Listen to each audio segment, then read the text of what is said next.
I like the music in the beginning there too. That's great. I'll take it. Thank you. Makes me feel so calm and peaceful up here. It's great. Grounded. My feet are on the ground. My name is Carrie White, and I have the honor this morning of preaching to myself in public, which is to say that I don't take this lightly.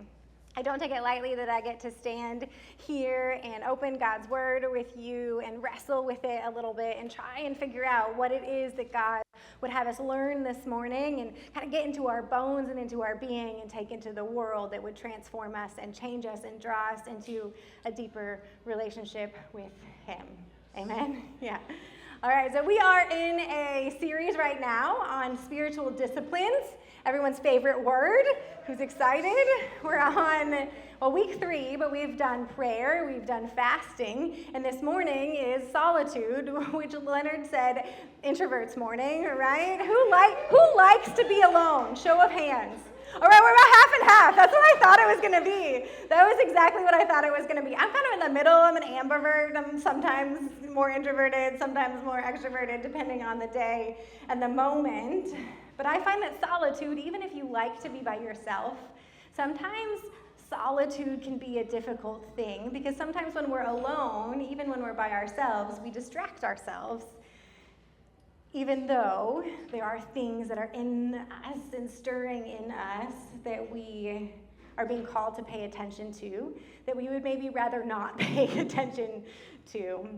And this morning, the message is entitled Solitude, a Remedy for Loneliness. And that is intentionally paradoxical, right? You would think that maybe those are the same thing, loneliness and solitude.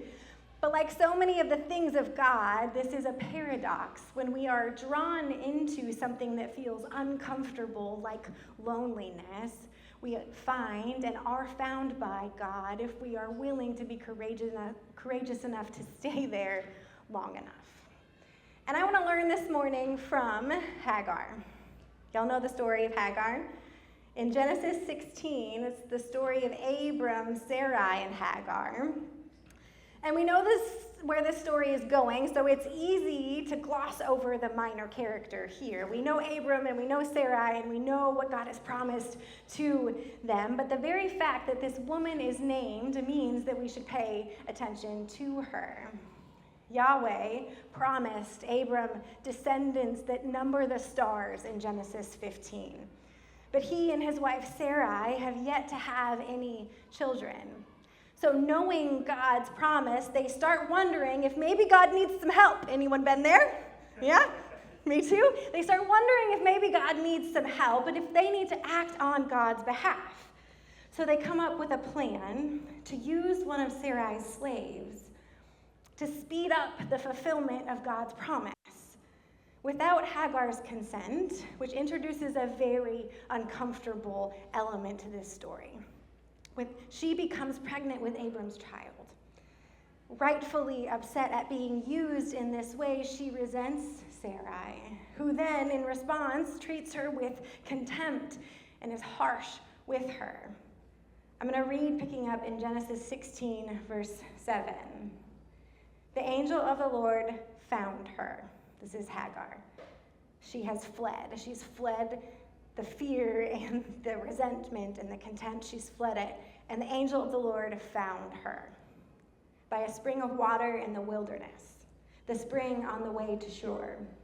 And he said, Hagar, slave girl of Sarai, where have you come from and where are you going? She said, I am running away from my mistress Sarai. The angel of the Lord said to her, return to your mistress and submit to her.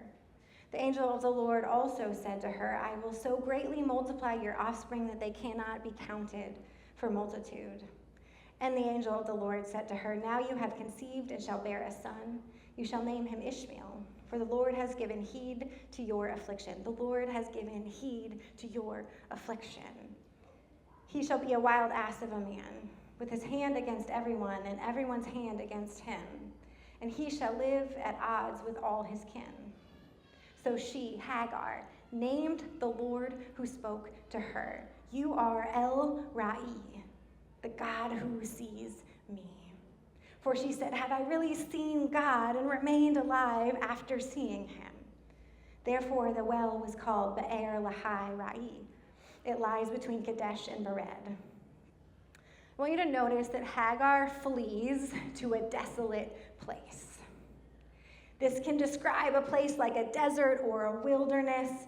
It can also be a place that has been deserted, where other people have left, where there are no one else to be in community with.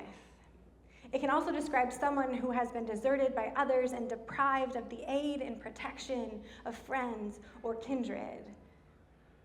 I think it's beautiful that she names God in this place. She is the only person in the Bible to directly, explicitly name God, a woman fleeing from affliction, whom God finds in the desolate place. You are the God who sees me. In the Greek version of the Old Testament, it translates something like, you are the God who has watched over me. I love that this is a beautiful picture of where and how God shows up when we run to the desolate places. And I wonder if she doesn't run there because she was already lonely. I don't think her loneliness begins in the desolate place. I think her loneliness began when she found herself in this place in between groups of people. So even if she had had friends or kindred or family, the fact that she is now pregnant with the patriarch's child means she's now other. She's too powerful. She's too much. She's now ostracized. And we know that she is not a friend of Sarai's either. She's not subservient enough. She's not pleasant enough. She's lonely. It's a special kind of loneliness to be too much for one group of people and not enough for another. But God's messenger shows up in the middle of the desolate place. The place that she's gone to flee, to face her loneliness. And the angel asks, where have you come from? And where are you going? And if all you can think about right now is Cotton Eye Joe, you're not alone. I keep reading the story. Where have you come from? Anyway, okay, side note. I can't help but get it out of my head. This is an interesting question, though. Where have you come from and where are you going? And she only answers the first question. She's come from her mistress. She's fled her mistress. She doesn't answer the second part because this is where she was going. She doesn't have anywhere else to go. She is alone and she is desolate. And so the angel of the Lord gives her the answer and leads her and tells her where to go next in God's kindness, in God's compassion, in her affliction. Hagar knows something deep and eternal about God because she met with God in the desolate place. The place where she faced her loneliness, the place of solitude. Practicing the Way, where we are getting a lot of our content for this sermon, talks about 4 elements of solitude, 4 pieces that we can learn about solitude if we want this to be a practice and a discipline in our own lives. They talk about the quiet place. I'm going to talk about it as the desolate place because that is one of the ways you could translate it, that word, that wilderness, the desolate, this place of solitude, the place that she flees to, the quiet place, the desolate place. So it's the quiet place, encounter with ourself, encounter with our enemy, and encounter with our God. And this morning I'm going to focus on the first 2 because we could do a sermon on each and every one of these and keep going. But we're going to talk this morning about the quiet place and encounter with ourself. The quiet place teaches us that solitude is both a practice and a place. We see this in Hagar's story. She fled to a desolate place, a solitary place. And who else does this in the New Testament? Anybody? Jesus does it all the time. Jesus does it all the time. And I didn't have Hagar's story in this when I first wrote this sermon earlier this week, but I heard someone tell it in the middle of the week, and I thought, oh my gosh, Jesus does this too. Jesus flees to a desolate place just like Hagar does. So we're going to walk through a few examples of this in the Gospels. The first 2 are going to show us what it means, what it looks like to have and to go to a quiet place. And what's super interesting about each and every one of these examples is that there is a different word used to describe how and what Jesus is leaving, how he is going. I thought it would be the same word every time. It's not, which is fascinating to me. This is Mark 1:35. And having risen very early in the night, he went out and went away into a desolate place, and he was praying there. And the word for praying has this sense about it that it was a habit. It was something that Jesus did over and over and over again. And I think that's fascinating to be reminded that Jesus goes away. He goes away to a particular place. And he does this over and over again in order to pray and to be with God. In Luke 5:15-16, it says, "And the word concerning him was spreading even more. And a great crowd was gathered to hear and to be healed from their sicknesses. But he kept on withdrawing." Kept on withdrawing, that's the sense of the verb here, to the desolate place where he kept on praying. And the word for withdrew here has this sense about it that he's retiring quietly. He's going away in order to make space to hold something. That's what the quiet place does for us. That's what the desolate place does for us. It helps us be in a space where externally we are then able to stop and reflect and make space to hold what God has for us internally. It's interesting, too, because Jesus does this all the time in the Gospels, but it can't be the same quiet place, right? It can't be the same desolate place or the same wilderness place because he's traveling all the time. So he's going to different places in order to create that internal space to receive from God and hold something from the Father. The quiet place is scary, though, because especially if this is a new habit for us, especially if we're one of those people who don't necessarily like being in the quiet by ourselves. So I'm going to encourage you to confront the fear of the quiet place, because seeing and knowing God and being seen and being known by God happen in the desolate places. The places we flee when the reality and the pressure of being human in a broken world gets to be too much. That place where we're alone with our thoughts and the reality of our pain or someone else's or the groaning of the world we live in come into being. And so often, because our culture is busy and will scream at us and distract us, so often we are driven to that place rather than choose that place. I think it's important to pay attention to the fact that if we want to grow in our ability to receive from God, to make space to hold something God wants to give us, and to learn God's character for ourselves, we need to learn to choose the quiet place. The place where we can learn to trust God and find that he will meet us there in the depths of it. Ruth Haley Barton writes this: "The invitation to solitude and silence is just that.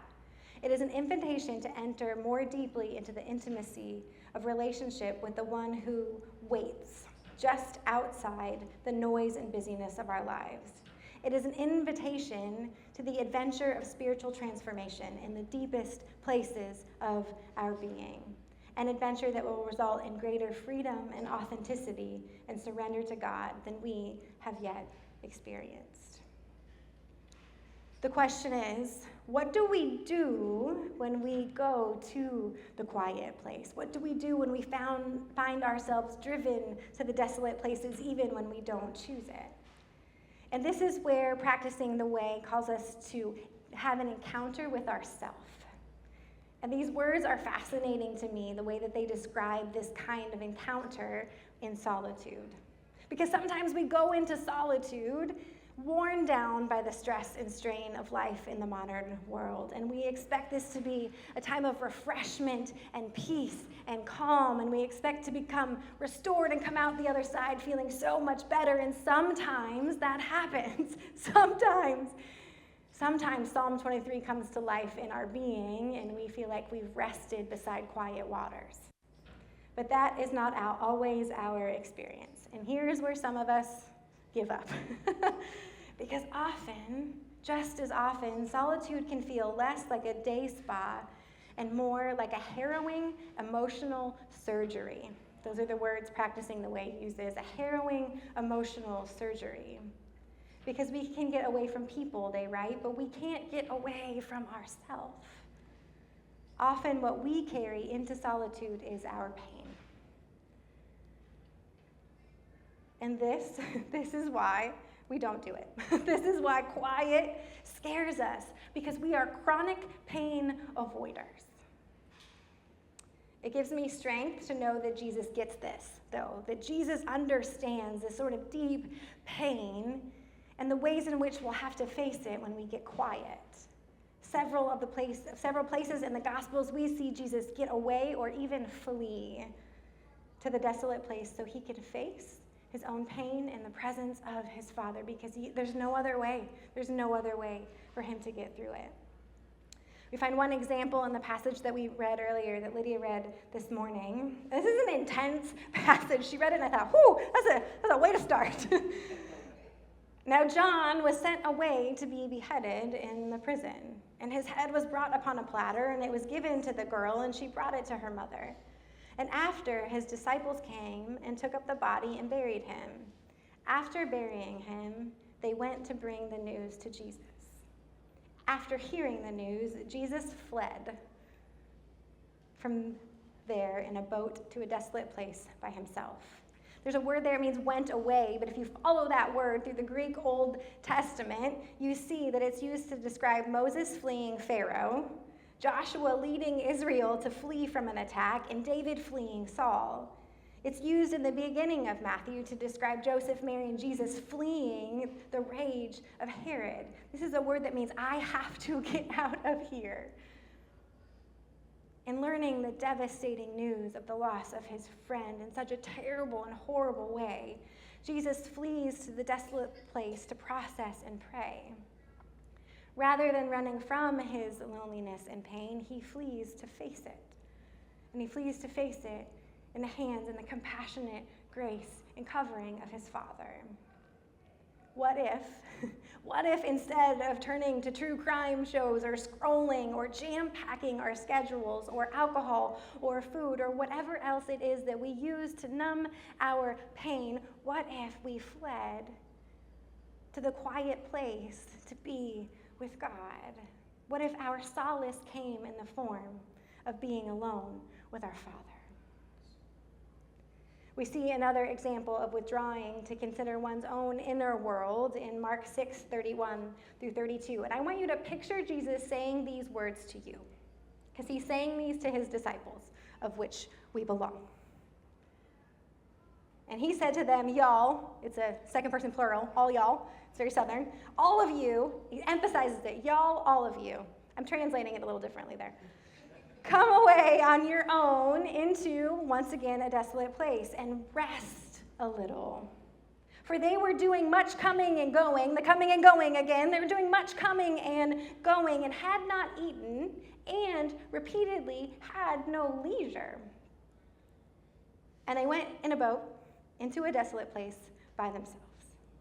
And I just wonder if you feel that, that coming and going so much and so often that you don't even have time to eat or play or smile or enjoy life. And I just want you to hear Jesus saying to you, like he says to his disciples, I notice you're coming and going in the time that you don't have. Come away on your own to a quiet place and rest just a little, just a little.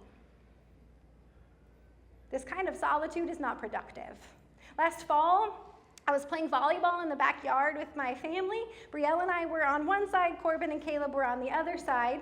And Brielle and I, passed the ball to the boys, and Caleb sets it up, and Corbin, so as a volleyball player and a mother, I'm so impressed by this. He goes up, beautiful hit, perfect hit, would have been in front of the 10-foot line. If you know anything about volleyball, it was lovely. And I am like, I can get this. So I'm like, I'm going to go dig it up, but I dig it up with my face instead of my arms. And I can feel my brain jiggle in my skull. I feel it hit the back of my skull and then the front. And I didn't fall, but I did this. And there were two. There was two of everything. There were two nets. There were two Caleb's. There were two Corbins. No idea where the ball went. And I thought, that's not good. So that night, I rested a little bit, felt okay to go to work the next day. The more work I did, the more people I talked to, the more computer I was on, the worse I felt. The room started spinning. I went to the health center, and sure enough, concussed. I had a concussion. Do you know what the remedy is for concussion? Utter solitude. No noise, no light, no people, I couldn't even read, no books. No books. I'm at school, I have work to do, I have kids to take care of, and all I can do is lay in a room in the dark by myself with my own thoughts and with Jesus. I was forced into this place of solitude that felt so unproductive. I went a little bit crazy because there was nothing I could do and there was nothing I could show for my being at that time. But you know what was happening that I could not see? My brain was healing. Something was happening inside of me that I couldn't see, even though on the outside I felt so unproductive. This is not the kind of productivity that our culture praises, but it's the kind of healing that our God initiates and asks us to enter into in a place of solitude. I wonder how much of us are walking around with emotional and spiritual concussions. Things that will only heal in solitude that we refuse to heal. Dallas Willard says this: silence and solitude are the most radical of the spiritual disciplines because they most directly attack the sources of human misery and wrongdoing. Whew, I'm gonna read that again. Silence and solitude are the most radical of the spiritual disciplines because they mostly directly attack the sources of human misery and wrongdoing. To be in solitude is to choose to do nothing for extensive periods of time. All accomplishment is given up. When we go into solitude and silence, we stop making demands on God. It is enough that God is God and we are His. We learn we have a soul in solitude, that God is here and that the world is my Father's world. Like we sang last week, your grace has found me just as I am, empty-handed but alive in your hands. I think the most vivid example of this kind of inner work done in solitude is Jesus in the Garden of Gethsemane. 3 times in this passage in Matthew's version, Jesus is with his disciples and he tells them to sit and to pray for him and with him, and he goes away a little further. It says he goes away to pray, and he comes back and they're asleep. So he goes away again, and he comes back and they're asleep, and he goes away. And while he's doing this, he's pleading with his Father. First, he's just saying, this is painful. If it's possible, let this cup pass from me. Yet not what I want, but what you want. He starts by saying, I am deeply grieved even to death. He says this to his disciples. So he's telling God how he feels openly and honestly without a filter.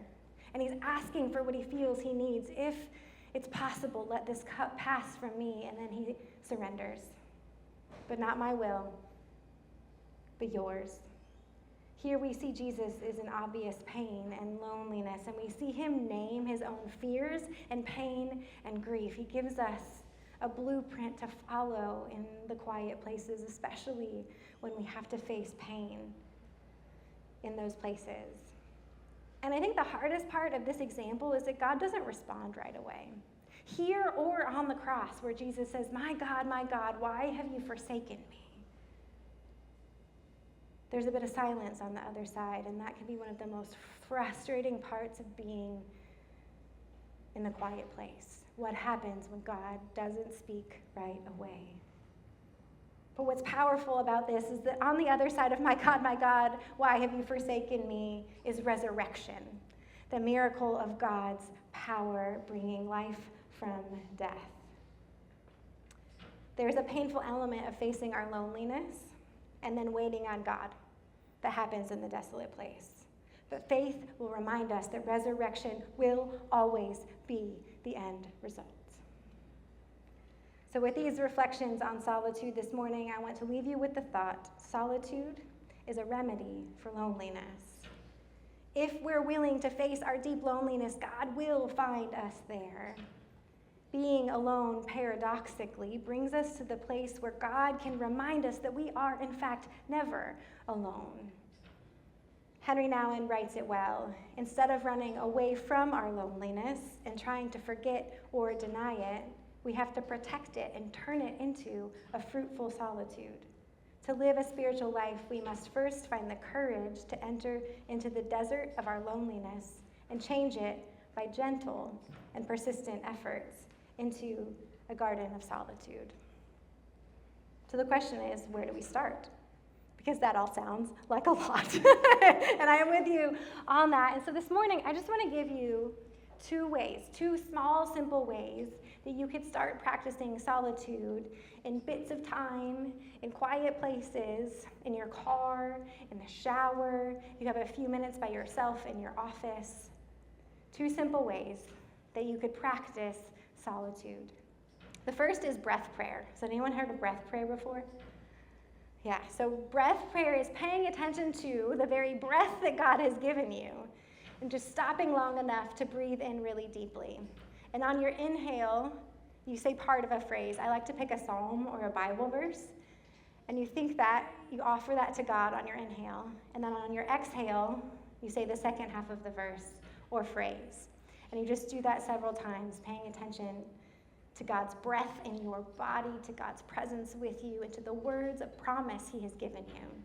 So we're going to practice that together this morning. Y'all ready? The breath prayer we're going to use, because this has been mine all week long. On our inhale, we're going to in our mind offer to God, give us this day. And on our exhale, we're going to offer to God our daily bread. So you can close your eyes if you'd like to. You don't have to. We'll give you a moment to kind of settle, to pay attention to your feet on the ground and your hands.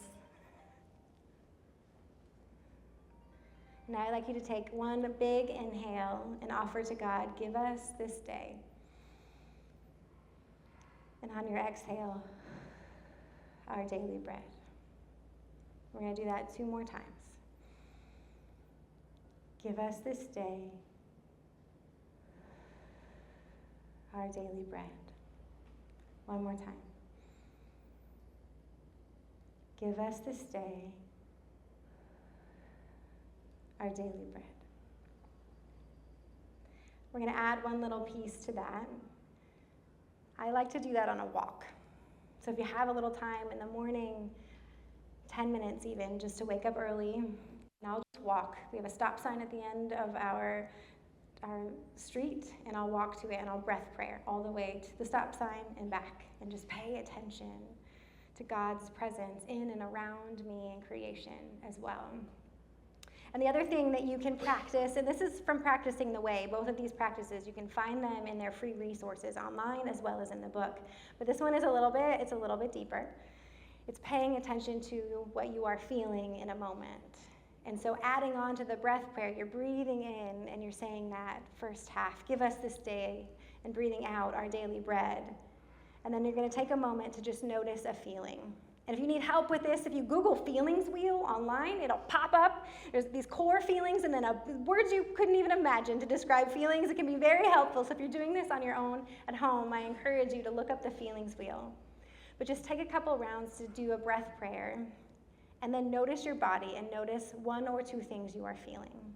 And for some of us, this is easier than for others. And just name it. Notice it and name it and give it to God. So I'm going to start us off. I'll give you a few minutes to do some breath prayer, to notice a feeling, to give it to God, and just to sit in it for a little bit. Just a minute or 2 in this kind of prayer is a win to begin with. I'm going to pray, then I'll do a breath prayer, and then I'll give you a couple minutes. God of grace and mercy, we thank you that you find us in the desolate places, that in our loneliness and in our pain, especially if we're willing to face it and have the courage to name it, that you find us there, that you will always find us there. So this morning, with just a few minutes that we have, help us to courageously spend a little time paying attention to what it is that we are feeling, whether it's loneliness or fear or pain or trepidation or confusion or uncertainty, or whether, maybe it's joy. Maybe we're uncomfortable with joy and I don't know how to name that either. Help us pay attention this morning. Draw us deeper into a relationship with you in the places of solitude. Amen.